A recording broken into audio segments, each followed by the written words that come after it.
Hello friends, तो आज का क्वेश्चन है कक्षा 10वीं का गणित प्रश्नावली 4.3 प्रश्न क्रमांक 2। ये प्रश्न क्या कह रहा है, निम्न प्रत्येक द्विघात समीकरण में k का ऐसा मान ज्ञात कीजिए कि उसके दो बराबर मूल्य हों। तो यहाँ पर जो हमारा द्विघात समीकरण दिया है, पहला है 2x का वर्ग धन kx धन 3 बराबर 0। और दूसरा जो द्विघात समीकरण है, ये इसको व्यवस्थित करना पड़ेगा, अभी ये समीकरण व्यवस्थित नहीं है। तो ये है kx कोष्टक के अंदर x ऋण 2 धन 6 बराबर 0। ये दिया है आपका समीकरण। तो यहाँ पर हम हल करेंगे और हमारा जो पहला समीकरण है उसको लिखेंगे। तो पहला समीकरण है द्विघात समीकरण 2x का वर्ग धन kx धन 3 बराबर 0। जैसे कि आप सब लोगों को पता है कि द्विघात समीकरण का जो रूप होता है वो कैसा होता है, चूंकि यहाँ पे हम लिखेंगे द्विघात समीकरण का जो रूप होता है वो किस प्रकार होता है, ax का वर्ग धन bx धन c बराबर 0। इस तरह से होता है। तो इससे हम जब तुलना करेंगे तो यहाँ पे लिखेंगे तुलना करने पर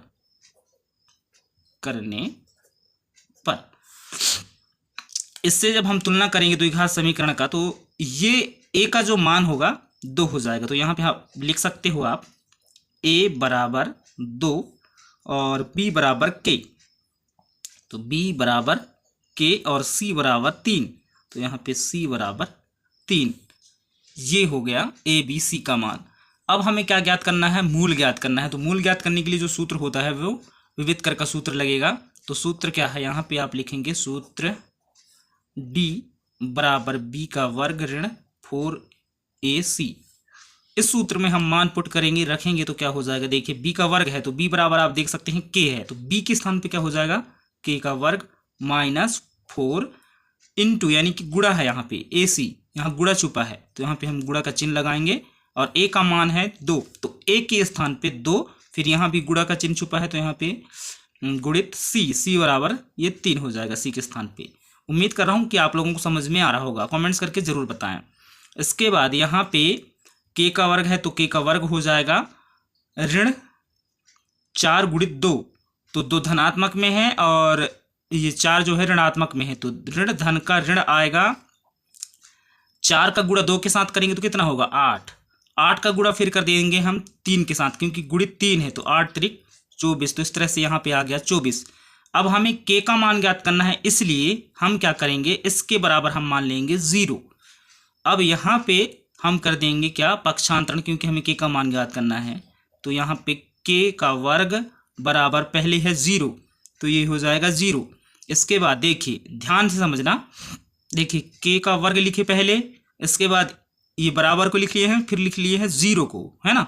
अब बचा कौन, ऋण 24। अब ऋण 24 अभी लेफ्ट साइड में है, इसको राइट साइड में लाएंगे तो ये ऋण का है तो ये हो जाएगा धन का 24। उम्मीद कर रहा हूं कि यहाँ पे आप समझ गए होंगे। अब k का वर्ग है तो k का वर्ग बराबर 0 धन 24। तो 24 में हम 0 जोड़ेंगे तो क्या आएगा, 24 ही आएगा। तो यहाँ पे हम लिख देंगे 24। अब हमें k का मान चाहिए, तो यहाँ पे k का वर्ग है तो क्या करेंगे, इस वर्ग को हम बराबर के इस साइड ले जाएंगे। तो यहाँ पे k बराबर ये जो वर्ग है इस बराबर के साइड आएगा तो ये वर्गमूल में बदल जाएगा। ये देखिए इस तरह से हो गया, कौन, ये जो वर्ग है वर्गमूल में बदल गया। इसके बाद ये जो 24 है ये 24 में लग गया, और ये जब वर्गमूल में बदलेगा वर्ग तो यहाँ पे धन ऋण हो जाता है। उम्मीद कर रहा हूँ कि आप समझ गए होंगे, इसलिए यहाँ पे ये धन और ऋण हो गया। क्यों हुआ है, क्योंकि ये जो k का वर्ग है इसको बराबर किस साइड लाए तो ये वर्गमूल में बदल गया और धन ऋण हो जाता है, ठीक है।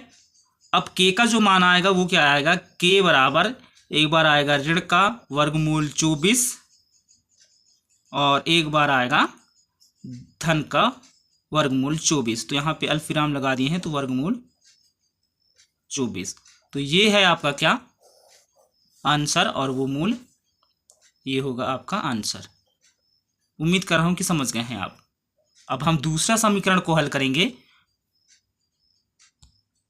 तो आपका दूसरा ये द्विघात समीकरण है। जैसे कि वीडियो की स्टार्टिंग में मैंने बताया था कि ये जो आपका समीकरण है व्यवस्थित नहीं है, तो सबसे पहले इस समीकरण को हम करेंगे व्यवस्थित। तो यहाँ पे क्या हो जाएगा, गुणा कर दीजिए। तो kx का गुणा इस x के साथ होगा पहले, तो यहाँ पे हो जाएगा k, x का गुणा होगा तो x का वर्ग। इसके बाद k x का गुणा इस ऋण 2 के साथ होगा, तो ये अभी धनात्मक में है, ऋणात्मक में, धन और ऋण का ऋण, फिर यहाँ पे आ जाएगा 2kx। ठीक है, इसके बाद ये कोष्टक ही तक होगा गुणा, फिर ये अलग है धन 6, तो धन 6 बराबर 0। ठीक है, उम्मीद कर रहा हूँ कि आप लोग समझ गए होंगे। अब इसके बाद आगे क्या होगा, यहाँ पर फिर हम जो द्विघात समीकरण का रूप होता है उससे तुलना कर लेंगे। तो यहाँ पर आप तुलना करोगे तो a बराबर क्या आएगा, k आएगा। ठीक है, और b बराबर यहाँ पे क्या आएगा, ऋण 2k आएगा, है ना, और c बराबर यहाँ पे 6 आएगा। जिसको समझ में नहीं आया है यहाँ पे ध्यान से देखिए मेरा कर करके समझा दे रहा हूँ। हमारा जो द्विघात समीकरण का रूप होता है वो इस तरह से होता है, a का वर्ग धन bx धन c बराबर 0। तो यहाँ पे a बराबर कौन कहलाएगा, k, क्योंकि a का भी x का वर्ग है तो यहाँ k का x का वर्ग है। इसके बाद धन bx है, तो यहाँ पे देखिए ऋण 2kx है, तो b का मान क्या कहलाया, ऋण 2k कहलाया, x अलग हो गया, कहने का मतलब इस x से इस x को काट दिए। इसके बाद यहाँ पे c दिया है, तो c बराबर हमारा कौन कहलाया, ये 6, तो c बराबर 6। अब क्या करेंगे, फिर हम वही सूत्र लगाएंगे जो पहले वाले द्विघात समीकरण में लगाए थे। तो सूत्र हमारा क्या है, d बराबर b का वर्ग माइनस 4 गुणित a गुणित c है ना। अब इस सूत्र में मान रखेंगे तो आप देख सकते हैं क्या है, b का वर्ग है, तो हमारा b का मान क्या है, ऋण 2k का वर्ग, तो इसको कोष्टक के अंदर लेंगे, ऋण 2k का वर्ग। ठीक है, इसके बाद ऋण है तो ऋण 4 है तो 4 गुणित a है यहाँ पे, है ना, तो गुणित a का मान क्या दिया है आप देख सकते हैं, a बराबर दिया है k, तो यहाँ पे हो जाएगा k। उसके बाद गुणित c है, तो गुणित c बराबर क्या दिया है आप देख सकते हैं 6, तो यहाँ पे हम लिखेंगे 6। इसके बाद बराबर यहाँ पे क्या कह रहा है, ऋण 2k का वर्ग, तो इसको हम यहाँ पे कर लेते हैं क्या, रफ कार, देखते जाना आप ध्यान से देखना। देखिए क्या दिया है, ऋण 2k का वर्ग ये दिया है ना, तो ऋण 2k गुणित ऋण 2k ये हो जाएगा। तो जब गुणा करेंगे तो बराबर क्या आएगा, ऋण ऋण का हो जाएगा धन, 2 का गुणा 2 के साथ करोगे तो क्या आएगा 4, और k का गुणा होगा तो k का वर्ग आएगा। तो यहाँ पे हम लिख सकते हैं 4k का वर्ग। उम्मीद कर रहा हूँ कि आप लोगों को समझ में आ रहा होगा। इसके बाद ऋण 4 गुणित k, तो 4 का गुणा k के साथ करेंगे तो क्या आएगा, ऋण 4k आएगा, है ना, ऋण 4 गुणित k है, तो इसके साथ गुणा करोगे तो ऋण 4k आएगा। इसके बाद गुणित कितना है, 6 है, तो गुणित 6, तो बराबर क्या आएगा, ऋण, और ये 6 धन में है तो ऋण धन का ऋण 6 चौको 24, तो यहाँ पे आएगा 24, और ये साथ में k है तो k इस तरह से ऋण 24k आएगा। तो यहाँ पे आप लिख सकते हो ऋण 24k। अब यहाँ से आगे क्या होगा आप देख सकते हैं, यहाँ से हम कॉमन निकाल सकते हैं 4, यहाँ से भी और यहाँ से भी, तो इसको हम ऐसे लिख सकते हैं 4, k का भी कॉमन मिल रहा है, यहाँ भी k है यहाँ भी k है, तो 4k बाहर हो जाएगा, और कोष्टक के अंदर क्या होगा, k बस होगा।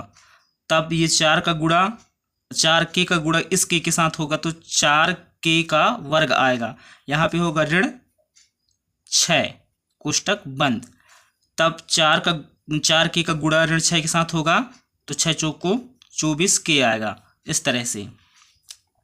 तो यहाँ से क्या होगा, इसके बराबर हम मान लेंगे 0, तो यहाँ पे हम लिखेंगे कि 4k बराबर 0 और k ऋण 6 बराबर भी 0। तो यहाँ पे आप लिख सकते हो या तो 4k बराबर 0 और यहाँ पे और लिख सकते हैं k माइनस 6 बराबर 0। तो यहाँ पर इसको इस तरह से भी लिख सकते हैं 4k बराबर 0 या k ऋण 6 बराबर 0। तो यहाँ पर हमें जब k का मान चाहिए तो k बराबर ये वाला 0 और बटे में 4 आएगा, तो बराबर बटे में 4 तो लिखेंगे नहीं, तो इसके मतलब k बराबर 0, तो k का मान यहाँ पे 0 आ रहा है। और या फिर यहाँ पे अगर हम लेंगे तो k ऋण 6 बराबर 0, फिर यहाँ पे क्या हो जाएगा, पक्षांतर होगा, तो k बराबर ये 0 दिया है तो 0, और ये ऋण का 6 है तो इस साइड आएगा तो धन का 6। इसके बाद यहाँ पे k बराबर, यहाँ पे समझ में आया, देखो k है तो k, बराबर है तो बराबर, फिर इसके बाद बराबर के बाद 0 है तो 0, और बराबर के इस साइड आया है ये ऋण 6, तो ये धन का 6 हो जाएगा। इसके बाद यहाँ पे अगर हम 6 के साथ शून्य को जोड़ेंगे तो 6 ही आएगा, तो k का मान क्या आया, यहाँ पे 6 आया। अगर k का मान ये शून्य आ रहा है तो ये जो है हमारा द्विघात समीकरण नहीं कहलाएगा, अर्थात हम यहाँ पे लिख सकते हैं कि k बराबर नहीं है 0। क्यों? क्योंकि हमारा द्विघात समीकरण हम पढ़े हैं कैसा होता है, ax का वर्ग धन bx धन c बराबर 0, ये है हमारा द्विघात समीकरण का रूप। तो हमारा जो समीकरण है द्विघात समीकरण क्या बन के आया है, द्विघात समीकरण यहाँ पे आप देख सकते हैं, ये है हमारा द्विघात समीकरण। ये अगर k का मान 0 हो जाएगा, यहाँ पे ये k के स्थान पे 0 लिख देंगे तो इसका जो घात है ये भी 0 हो जाएगा, तो ये द्विघात समीकरण नहीं कहलाएगा, इसलिए ये हमारा k बराबर 0 नहीं है। आपका आंसर कहलाएगा k बराबर 6, ये है आपका आंसर।